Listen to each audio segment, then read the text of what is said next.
Strap in for the world's fastest half hour. You're on the Straight Line, presented by O'Reilly Auto Parts. And brought to you by Hercules Tires and Grunt Style Apparel. Now, here are your hosts, Robbie Mays and Doug Herbert. Hello again, everybody, and welcome to another edition of The Straight Line here on MRN.com, presented by O'Reilly Auto Parts. I'm Robbie Mays, sitting in once again this week for Marty Huff. Doug Herbert joins us once again. How are you, buddy? Doing good. Yeah, doing good. Happy to talk about a little drag racing and a little Gainesville coming up. So we got some great guests on today that, for those of you that don't remember Darrell Gwynn, he was a great top fuel racer, won, I don't know how many, 15 or more races, won 2 championships in the alcohol dragster division, was on his way to winning probably the 1990 top fuel championship when a really bad crash over in England at Santa Pod Raceway almost claimed his life, but put him in a wheelchair. So now he's 28 years in a wheelchair and just a superhuman being. Happy to have him on the show, talk a little bit about Gainesville. He won Gainesville. That was the last race that he'd ever won as a driver. Yeah. And then I raced his car as Mike Dunn drove his car as a team owner in the final round of the 1999 Gator National. So we've got some few things to talk about, and so he'll be a great guest. Chris McGaha is going to join us. He was the winner at the Phoenix Pro Stock race here a couple weeks ago, and I look forward to talking to him as well. And for Chris McGaha, in 2016 or 2015, he won his first race. I think it was in 2015. I think so. And then he won again in 2016. And last year he comes out, firing all cylinders and won his first race season at Charlotte in the 4 Ys in April. Yep. And then he didn't win again until 2 weeks ago at Phoenix. So I'm interested to see how things have gone for Chris McGaha this year. It looked like last year he was going to be up there every week, and unfortunately he only got the one win last season. Yeah, it was strange because he came out when he first started racing really strong, and then he had a little bit of a down spot, and then he came back really strong. I think he was finishing the top, a couple in the points there a couple years ago. And Marty and I talked to him on the show a couple times. Very neat guy. So we'll look forward to hearing from him and seeing what's got his momentum built up. He had top speed of the meet actually at the Phoenix race, so his car's running good, making good power. So we'll talk to him a little bit and find out what he's got going on and what his secret to success is for 2018. The first handful of races this season, Doug, we've seen a lot of carnage on the racetrack. We talked to Courtney Forrest last week about her dad's wreck at Phoenix, and Brittany Forrest has had problems this year. I think right now NHRA just needs to go to Gainesville next week and just get everybody down the track and just have a good clean weekend of racing. Well, yeah, that's what you hope for. The problem is, here's the problem the way that I see it, Robbie, and fans out there. The engines, probably around 15 years ago, we switched from cast aluminum blocks to billet aluminum blocks. And the reason why we did that is because the engines were falling apart. Even when they were running perfectly fine, they were falling apart. At that point, they were probably making around 8,000 horsepower. Now they're making well over 10,000 horsepower, and even the billet aluminum blocks are falling apart. Even the engine can be running fine or have some small little problem, and they just blow up. So they're at the point now where there's so much crammed into that engine. They're making so much power, they're making so much boost, using so much fuel, so much nitromethane, and making just so much power. They're having trouble keeping the engines together. I actually sent a letter to the NHRA and proposed to them, my idea to fix the problem, which was reducing the cubic inch, which would be pretty simple. Everybody has a 4.5 stroke crankshaft, put a 3 3/4 stroke crankshaft in the engines. It brings them down to just over 400 cubic inch. And it would make the crankshafts last a lot longer, which they're only lasting 2 or 3 runs. A $4,000 crankshaft lasting only a couple runs in a top fuel car, that's a pretty big expense at the end of the year when you make 150 runs. And also, so it would make the crankshaft stronger and make the engines a little smaller. So they would probably slow down a little bit until everybody figured them out. But their engines are going to last longer. You're going to have some better racing. I mean, the way that I see it now, when I was out in Pomona, there was a lot of not many side-by-side races. One guy's smoking the tires, one guy's blowing up, and that first round of eliminations at Pomona took 2 hours. I mean, fans in the stands don't want to see that. It's hard for live TV, so I think they do. You're right. They need to do something about get that show where it's good. And I think, the racers want to do that too. I mean, we want to fill the stands up. We want people watching on TV to be excited about it. And that's going to take good racing. We didn't really get a chance to talk about this last week, but at Phoenix, Clay Millican set another just ridiculous number again. I think it was the fastest elapsed time in the history of Top Fuel or something like that. My question to you is, and I know you and Marty have talked about this, how fast is too fast when in these cars? You know, as a racer, you just always want to go faster. Right. So the people that are going to have to limit that is going to be NHRA or maybe Goodyear. I know a few years ago, Goodyear came to the realization, hey, we are having trouble making a tire that is, not giving us trouble. It seems like they've done a real good job the last couple of years having a good tire on the car that under normal conditions aren't coming apart. So that's good. So, but what is too fast? I think too fast is when the cars are blowing up and people are crashing, which is what we've seen the past few weeks. And I mean, it's not only is an expensive thing, but it's potentially a life endangering thing. I mean, everybody, we know when we get in these cars, right? They're dangerous, and I've been through a couple crashes, and you've got to get into a helicopter, unconscious, go to the hospital. I mean, it's bad. But when they're just blowing up and crashing almost regularly, then I think that's probably the point where, you know what, we got to take a quick look at this. We got to actually take more than a quick. We got to take a really hard look at this and figure out what to do to keep these things from blowing up, which is really at the end of the day going to keep it from crashing. We don't want. I've been around and seen a lot of my friends get killed in these cars. They're dangerous cars. We don't need. We really don't need that. Although everybody realizes when they get in, there's a risk. We don't need people getting killed in the cars. It's that risk versus reward that I know the drivers, when they strap into one of those nitro cars and go down the track at 330 miles an hour, that's an adrenaline rush for them, and it's so much fun to actually watch when they go down the track and you're here 1 second and you're down there a quarter of a mile in 3 or 4 seconds after that. So we have Darrell Gwynn on the show today. Chris McGaha is on the show today. We're going to do a little red light, green light coming up here in a little bit. But before we go to our first break, something coming up Memorial Day weekend we want to make sure that you're aware of. So get your tickets now for the Country 500 at Daytona International Speedway Memorial Day weekend. That's May 25th, 26th, and the 27th. Dirk Bentley, Chris Stapleton, Toby Keith, Sugarland.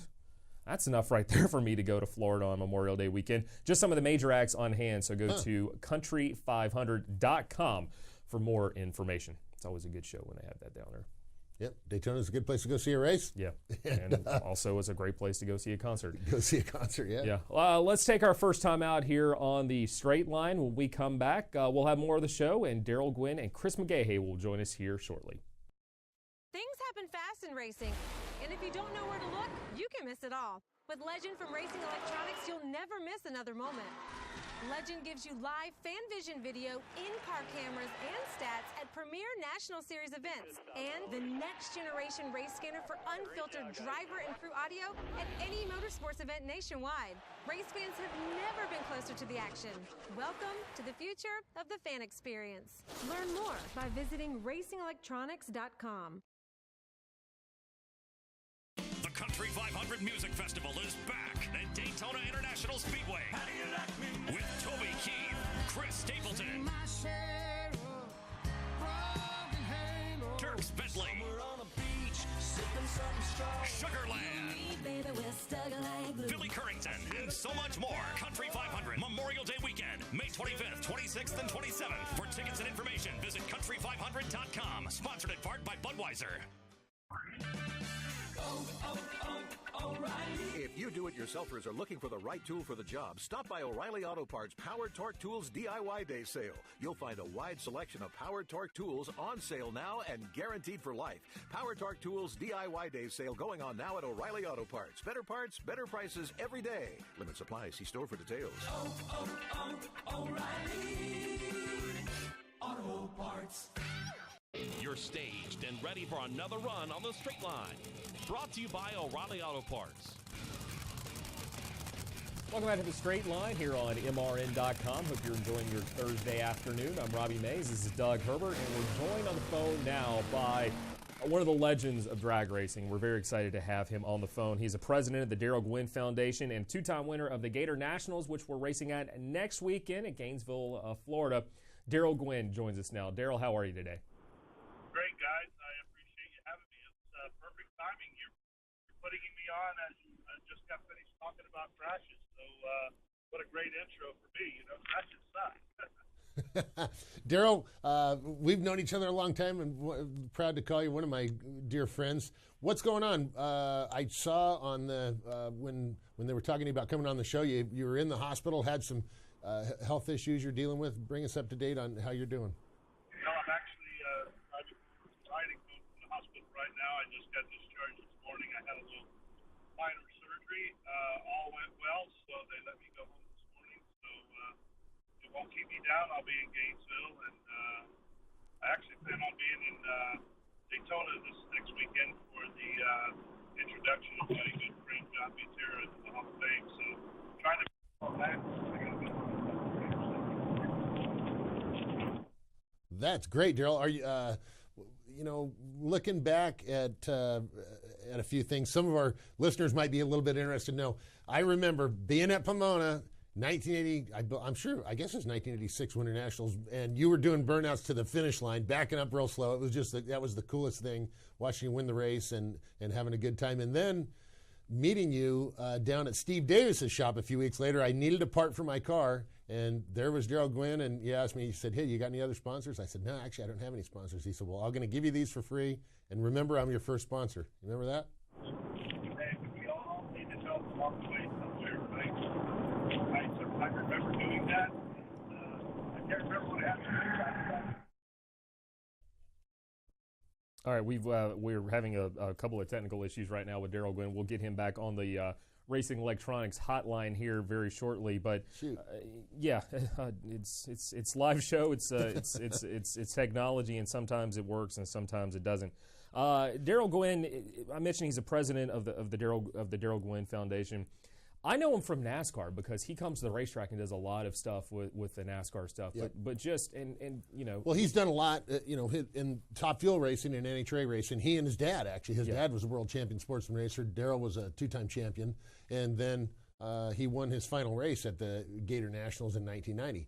Well, Darrell, after his crash, he made it his crusade. Much as I try and help teenagers after my issues, Darrell has made it his crusade to help cure paralysis. And he's worked with the Miami Project to Cure Paralysis, his Darrell Gwynn Foundation, and now he's working with another deal called Put the Brakes on Paralysis down there in Miami, in the Miami area. So really neat. He's done a lot of work with the NASCAR guys. He's done, he does the fishing tournament with all the NASCAR guys down there.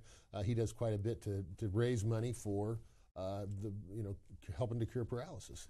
Your favorite memory of Darrell Gwynn, either as a driver or after his driving career ended, what stands out in your mind from your relationship with him over the years? Man, I've got 50 of them, because he was just, he was my hero. Watching him race and win, I was just talking to him about racing and winning the Winter Nationals that year, and I thought it was so cool because he'd back up slow and wave, and everybody in the stands was going nuts, and then him actually was my first sponsor that I ever had when I was a kid. I was like 16. I was 17 years old, needed a couple of fittings for my race car, and he was the guy that had them, so he helped me out with that. Racing, I raced his car. Mike Dunn was driving his car in the final round at the 1999 Gator Nationals, and we had the quickest run ever in drag racing history, side-by-side runs, and Mike Dunn inched me out by about an inch, so I was pissed. Darrell wasn't my buddy right that particular second. We got Darrell back. Darrell on the line. Sorry. Yes, sorry about that. It was my fault. Much better. Oh, man, we can hear you a lot better now. Darrell, let's talk about what you're doing now with the Put the Brakes on Paralysis. Tell us a little bit about what's going on with that and how you're helping everybody with with what you've been doing for the last 28 years. Well, I appreciate that. Some of you may remember when I got hurt, I was 28 years old and at the top of my game. And this year, it's been 28 years that I've been hurt. I know it's hard to believe, Doug. Wow. It's hard for me to believe. Time flies when you're having fun, I guess. But nevertheless, I'm using this milestone. Can't believe I was going to live this long, number one. But kind of using this milestone to create awareness and raise funds for the Miami Project to Cure Paralysis and the Bonacani Fund. I've had other anniversaries. My 20th anniversary of being hurt, 25th, and this is just kind of another day. But this anniversary coming up in April 15th of 2018 is a very surreal one for me because, you know, I look back at my childhood and all 28 years of, you know, of being able-bodied and comparing it to the 28 years that I've been in my chair, and it's very, I guess the word is surreal for me. This one's kind of hit me harder than most, and I'm using that to do the right thing through the Miami Project and kind of you know, reaching out and telling my story again after all these years. And Darrell, you've worked with the Miami Project to Cure Paralysis for some time. I remember, you know, back in the 90s, you working with them and helping a lot of kids. I remember you used to give the wheelchairs away, the Quickie wheelchairs to all the kids at the races, and Hot Wheels that worked on my team got one of the wheelchairs from you one time, and it was, man, just you've done so much to help so many people, and it's amazing looking back because I remember, you know, watching you race and being the, you know, the top fuel hero, and it's hard to imagine you've been more of your life, or as much of your life now in a wheelchair as you spent before that. That I guess that really does put it in perspective. Yeah, well, as you may or may not remember, Doug, I supported the Miami Project prior to my accident. You know, when we were sponsored by Coors would always traditionally want to become involved in a charity, and Coors and I met and about which charity we wanted to become involved with, and we discussed the Miami Project and the Fountain County Fund. In 6 months, you know, I placed that decal on the car, and of course we were winning races at the time and donating a lot of money to the Miami Project and raising a lot of awareness. And I personally placed that decal on the car and myself, and not knowing 6 months later I was going to be on the other side of the fence. Wow, that is something. Well, Darrell Gwynn, I can tell you, you're one of my heroes, and you're a hero of drag racing. Thank you so much for being my friend, and thank you for being an honorary board member on our brakes board. And I know you brought your daughter last year down there to the brakes classes in Orlando, and we appreciate you doing that, and most of all, appreciate you being my friend. We'll look forward to hopefully seeing you at Gainesville here in a couple weeks. Absolutely. We're going to have our track walk, so you can walk the quarter mile with some of the greatest drivers of all time. We just got a message from the Force group. It looks like John Force and all of his team is going to be joining us. So hope you can join us Sunday morning for the track walk. You can stop by our booth and make a $20 donation to be able to do that for these fans. So we hope to see you there. And Doug, thanks for all you do, and we appreciate you guys. Thanks, Darrell. Good to talk to you. Darrell Gwynn, longtime NHRA Top Fuel racer, champion racer, and just all-around great guy. Absolutely, and very inspirational. I tell you every time, you know, we talk about brakes, the stuff you do with brakes, it's amazing to me, and what Darrell does with the Darrell Gwynn Foundation is also amazing to me. Let's take a break. Chris McGaha, the most recent winner in Pro Stock at Phoenix a couple weeks ago, he's on the line. He will join us next here on The Straight Line. Whatever you drive, wherever you go, Hercules Tires will get you there. Whether you're running on dirt or running a job, our dependable, high-quality tires are the perfect fit for your needs. For unmatched value, selection, and warranty with industry-leading road hazard protection, there's only one choice: Hercules Tires. To learn more, visit HerculesTire.com or call 800-677-9535. Hercules Tires, ride on our strength.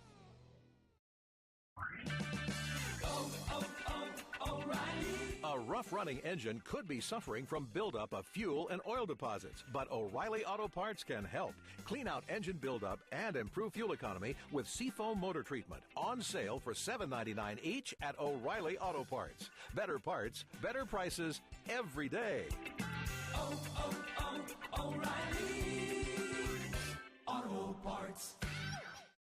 MRN's Throwback Thursday, the greatest races in NASCAR history. Richard Petty comes to the outside of Benny Parsons, and ladies and gentlemen, it will be Richard Petty victorious in the STP Dodge. Listen Thursdays at 1 p.m. Eastern on MRN.com or the MRN app. Dale Earnhardt has won the Daytona 500. On demand in the MRN.com Media Center or on iTunes and Google Play. Jeff Gordon wins the Southern 500 and the Winston Noble $5 million bonus. Throwback Thursday on MRN.com. You're listening to The Straight Line, brought to you by O'Reilly Auto Parts. Welcome back to The Straight Line, presented by O'Reilly Auto Parts here on MRN.com. Robbie Mays sitting in for Marty Huff. He will be back next week. Also, Doug Herbert is in studio with us today. Let's go back to the Racing Electronics hotline and bring in the driver of the Harlow Salmons Chevrolet Camaro. He's the most recent winner in the Pro Stock division and in NHRA at Phoenix 2 weeks ago. Chris McGaha joins us on the line. Chris, how are you today? I'm doing good. How are you guys? We're good, man. How's that Wally look on the mantle you won at Phoenix 2 weeks ago? It looks good. It looks real good. It's been sitting on the counter. Got home, had a pizza party with it, and it's been sitting there ever since. That is great. It's, you've got I imagine that you've got a bigger shelf built, so for setting top speed of the meet at Phoenix, you've got your car running really good. You're looking forward to some more success this year, I'm sure. Oh yeah, absolutely. It's been a struggle since they switched over to EFI. We've kind of been hit and miss. We found some power this winter. And along with the new crew chief, it looks like it could be maybe coming together real quick right here at the first. That's great. You're number 7 qualifier at Phoenix, Chris, and with top speed of the meet and then winning the race. Obviously, you continued to get things figured out as race day went on. Tell us a little bit about the car and the combination, getting your EFI figured out, and getting the car back to the winner's circle. Yeah, well, when we unloaded, we actually on the first run were number 1 qualifier. And then some guys figured it out, and we went back to 3, and we seen that we were competitive. And so many times over the last 2 years, I don't know what it is, but it seems like the good session, there's always that one session that we seem to mess up, and it's the good one. It's the one everybody picks up in, and we're the ones that for some reason miss it or break, and we broke in the good session on Q4, lost a push rod on the burnout. And had to get pushed back and ended up number 7 qualifier. And I kept telling myself, well, the car's fast enough. We should be able to overcome this, but, man, it's a real bummer to have start that way, but it looked like it worked out in the end for us. Yeah, it definitely worked out at the end. When you're in the winner's circle holding up the Wally, it worked out just fine. Congratulations on that, Robbie. Yeah, Chris, and Chris is coming to us on the Racing Electronics hotline. Chris, a couple of years ago, we saw it was the Jason Line and Greg Anderson show in Pro Stock. Last year, Bo Butner won the championship, and we saw a variety of other drivers also win.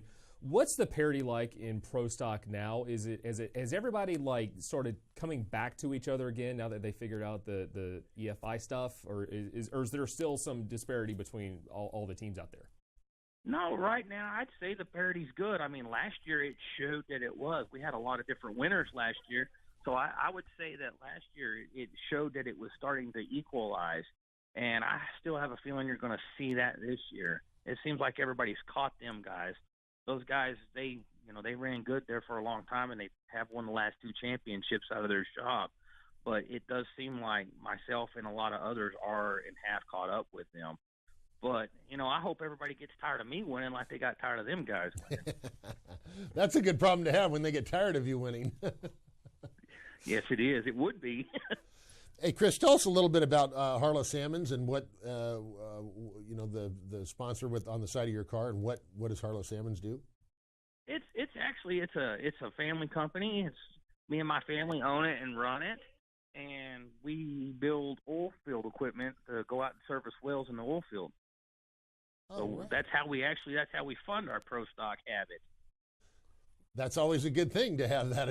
Yeah, that's a great thing. Okay, I was curious about that. I know you told us about that a couple years ago, and for some reason I forgot. So, man, glad to hear that. Congratulations. What do you got? What are you thinking about the upcoming Gator Nationals? And are you guys back at the shop working hard to get ready for that? Yeah, we're getting ready. We're trying to get ready to get out of here. It's kind of a long drive for us to get over there, and we were going to go down to Bradenton, Florida, and test for 2 days on Monday and Tuesday before we drive up to Gainesville.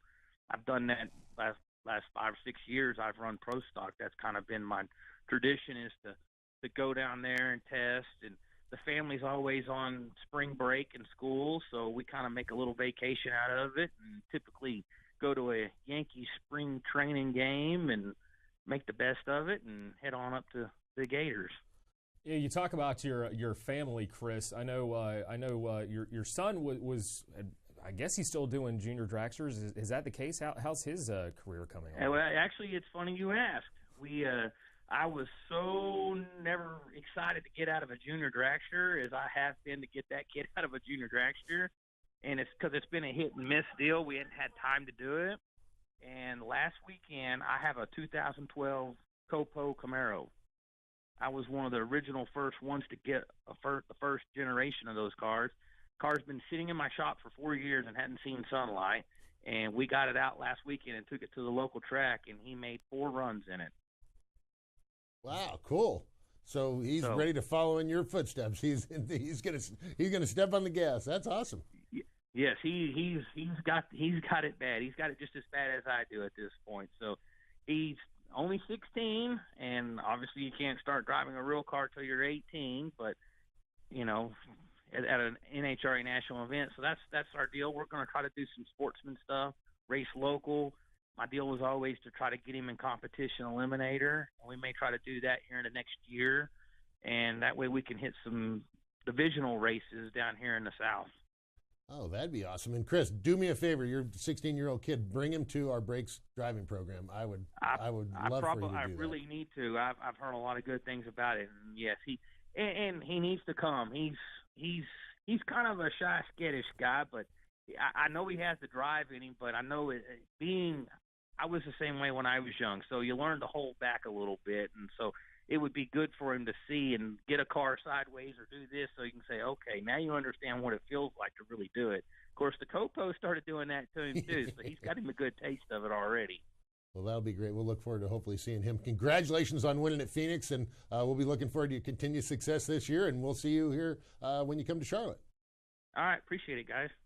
That's Chris McGaha, driver of the Harlow Salmons Chevrolet Camaro, coming to you on the Racing Electronics Hotline. Racing Electronics provides the best communication equipment and technology to professional teams and drivers. That very same technology is available in the products they offer race fans. Visit racingelectronics.com to learn more. We'll take one more time out and come back. We'll wrap up this edition of The Straight Line here on MRN.com.